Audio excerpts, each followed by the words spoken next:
Fiel initié, bonjour, bonjour, bonjour. Nous sommes samedi, nous sommes le 19 avril 2025.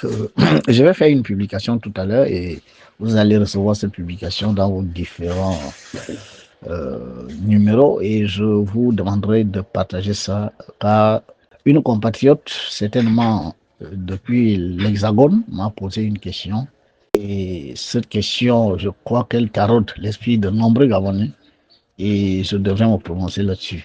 Et je vous prie, quand vous allez recevoir ça, de partager, partager, partager, partager. Notre mission est très difficile parce que la conscience du Gabonais, elle est très basse et les forces ténébreuses qui sont au Gabon ne vont pas disparaître comme ça d'un coup de baguette dans la magie. Il faut les booster, il faut que nous devenions euh, combatifs, nous tous.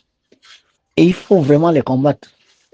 C'est pour ça que certaines sorties, vous devez réagir. Quand des gens viennent avec des arguments qui sont basés sur rien du tout, quand les gens tentent de venir, n'est-ce pas, banaliser les choses importantes d'ailleurs, il faut les remettre à leur place. Vous êtes des combattants, mes chers frères, mes chers initiés, mes chers fidèles. Vous êtes des combattants, vous ne devez pas rester silencieux. Je félicite par exemple Ndo qui n'hésite pas à donner des réponses à certaines personnes qui sortent des trous de rats, n'est-ce pas, sans trop savoir de quoi ils parlent, ils viennent dire du n'importe quoi pour tenter de saboter l'œuvre divine qui se fait au Gabon, à savoir l'éveil de la conscience. Nous sommes à l'ère du verseau. Nos traditions, on doit les remaker. On doit les remaker. Rien ne dit que nos ancêtres savaient tout. Ce n'est pas dit quelque part. On ne peut pas dire ce que nos ancêtres faisaient était totalement vrai, totalement parfait. On ne peut plus rien à corriger. Non. Ils avaient la connaissance jusqu'à un certain niveau. À un autre niveau maintenant, nous qui pouvons aller dans des sphères supérieures, rencontrer de hautes entités, nous avons été enseignés. Votre maître qui parle en ce moment, moi je suis pas enseigné par les humains depuis pratiquement 20 ans que j'ai découvert mon maître intérieur. J'ai eu 15 ans de mystico-spiritualité avec des maîtres humains, mais depuis une vingtaine d'années, mon maître fait partie des 12 plus grands êtres de la planète Terre, qui gouvernent la Terre dans le conseil de l'ancien de la sphère spirituelle de la Terre. France Bardon, dans sa dernière incarnation. Mais il a toujours été sur Terre. C'est lui qui était Apollonius de Théâtre, c'est lui qui était le corps de Saint-Germain, il a beaucoup visité la Terre.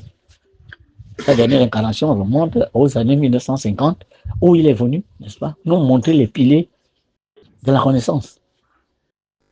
Et quand on a un maître intérieur de ce niveau, comprenez quand même que ce que votre maître dit, vous pouvez aller vérifier, aller dans les Google partout. Les gens vont vérifier, trouvent bien que ce que je dis est tout à fait vrai. Je n'invente rien.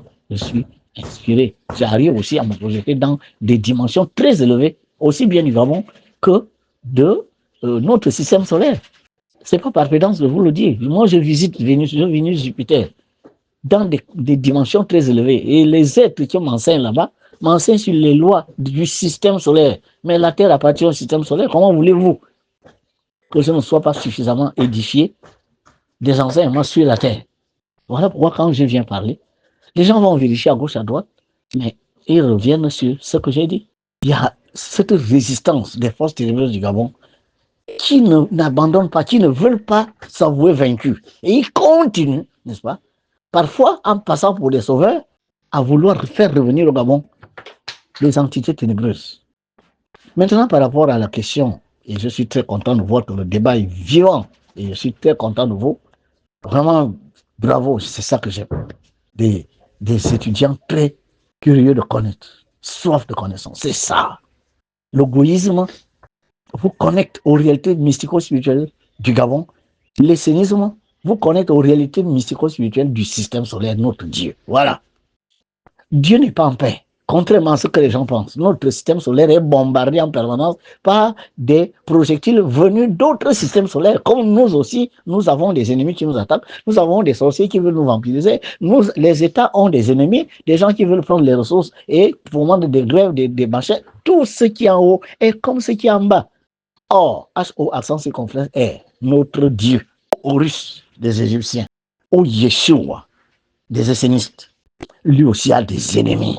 Ce qui a amené le gouverneur des affaires de Mercure, Luxiel, à devenir luciféré, ces énergies, ces influences sont venues d'une galaxie antagoniste à la nôtre, la galaxie de Seth, S-E-T, le grand serpent. Ceux qui ont poussé des enseignements, là, les miens, vous diront. nous recevons des projectiles, des bombardements qui nous viennent d'autres systèmes solaires parce que les divinités aussi ont des problèmes. Entre elles, il y a des mésententes. Vous devez comprendre ça. Un projectile est venu. La Terre venait à peine d'être créée. La Terre n'avait que 500 millions d'années. Elle était encore fragile que une planète, un projectile est venu toujours de cette galaxie pour détruire la Terre. On l'appelait Théa. Théa a frappé la Terre.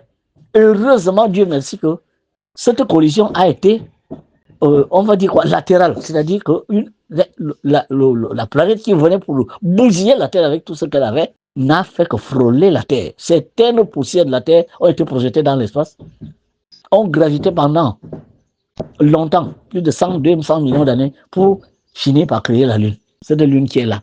Et ce que Dieu fait quand il subit les attaques, vous devez faire la même chose. Dieu a transformé un mauvais événement en quelque chose de bien. Ça lui a permis de créer la Lune. Il s'est dit, bon, ces poussières-là, ce sang qui coule de mon pied ou de mes pieds, je vais l'utiliser pour créer autre chose. Il créa la Lune. Mais ce n'était pas sa volonté, je préfère vous le dire. La Terre était créée avant la Lune. Mais un autre projectile est venu sous la forme d'une météorite qui est tombée. Elle avait plus de 10 km de diamètre. Mais avec la vitesse de ce projectile, le lieu d'impact avec ce qu'on appelle l'énergie cinétique était que la Terre a été bombardée. Des fragments de poussière ont été soulevés de la Terre et ont envahi notre Terre. La Terre restait dans une période où elle ne recevait plus un seul rayon du soleil. On parle de période de glaciation, ça a duré 1000 ans. Toutes les espèces qui vivaient en surface ont été décimées. Il n'y a pas que les dinosaures. Il se trouve simplement que les dinosaures étaient les animaux les plus gros de l'époque. Comme nous avons les éléphants aujourd'hui, des baleines et tout cela, mais ils ont péri. Ils étaient les premiers à mourir parce qu'ils avaient besoin de plus d'oxygène que toutes les autres créatures. Comprenez quand même qu'un dinosaure a besoin de kilos, de tonnes d'oxygène pour se maintenir en vie en raison de la grosseur de son corps. Moins qu'un moustique, par exemple, moins qu'un varan, moins qu'un lézard. Ce sont les sénismes, c'est la science. Vous ne pouvez pas trouver meilleure voie que le sénisme. Et quand cet essayisme d'aujourd'hui s'allie à l'égoïsme où vous allez être connecté aux réalités mystico-spirituelles du Gabon, je préfère vous dire, mes chers enfants, vous allez aller chercher les membres de vos familles, de vos amis en disant, voilà la voie. Les dinosaures et toutes les espèces qui étaient en surface ont disparu. Les seules espèces qui sont restées en vie, on les appelle les extrémophiles, c'est-à-dire des espèces qui étaient capables de vivre dans des périodes de glaciation. Ces animaux n'étaient plus en surface, mais sous la glace. Dieu l'Éternel, voyant ça, il a recommencé à dégager, n'est-ce pas, ces poussières soulevées par la météorite. Cela a duré, le temps que ça a duré, les poussières ont commencé à se dissiper et les rayons du soleil, le Yeshua a recommencé à frapper la terre. Et Dieu, comme d'habitude, a transformé cet événement malheureux en un événement positif en recréant des espèces vivantes, de nouvelles plantes, de nouvelles espèces animales. Et certains minéraux ont été recyclés. L'or, le diamant et le manganèse sont apparus, etc. Voilà la vérité. Et cela s'est passé il y a 65 millions d'années. L'homme n'était pas encore sur Terre. Les seuls reins qui étaient, c'était le rein minéral, le premier, le rein végétal et le rein animal. Ce rein animal, comme les autres reins, ont été recyclés. Dieu transforme le mal en bien. Voilà ce que vous devez faire, mes chers enfants. Quand les gens vous attaquent, vous agressent, vous insultent, tentent de vous minimiser, etc. Utilisez ces énergies-là pour les recycler. Faites ce que l'on appelle de l'alchimie. Transformez le plomb en or. Voilà la vérité. Dieu recréa.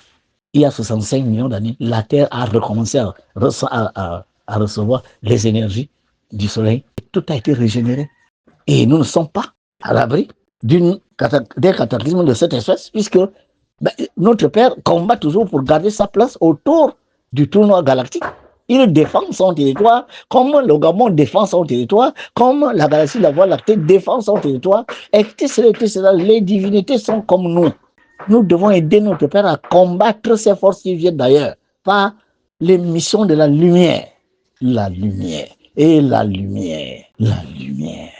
La lumière dans les pensées, paroles, sentiments, actions, pour que nous ayons une vie qui se déroule beaucoup plus dans les plans spirituels et non plus à revenir entretenir la boule de la terre. Car tôt ou tard, la vie physique sur la terre va disparaître. Quel que soit le niveau où on va amener ça, la terre va devenir déserte. Il n'y aura plus de vie physique. Exactement comme sur la Lune, comme Jupiter, Saturne. Mais Ces peuples, ces sphères sont peuplées, immensément peuplées. Projetez-vous dans la sphère astrale de la Terre, essayez, n'est-ce pas, de, si vous connaissez une intelligence de Vénus, visualisez son son, prononcez son nom par rapport à sa numérologie, visualisez son image parce qu'un maître vous montre tout ça. Vous allez vous retrouver face à elle et vous êtes dans la sphère de Vénus, vous n'êtes plus sur Terre.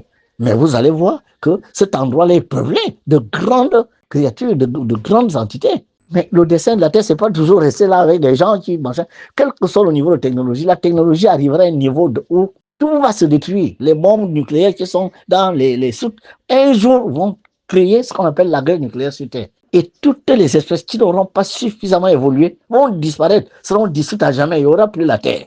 Et si elle existe, elle sera une pierre qui erre autour de notre Soleil. La vie ne va se dérouler que dans les plans spirituels de cette Terre.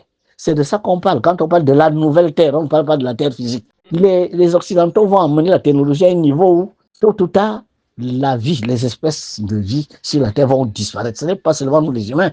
Regardez comment ils veulent aller instituer la vie physique dans Mars. Ils veulent aller créer la vie dans le plan physique sur Mars. Mais ça ne change absolument rien du tout. Mars avait, la végétation avait tout, mais les êtres là-bas ont évolué à des dimensions telles qu'ils n'ont plus besoin de vie physique. Mais eux, ils quittent avec...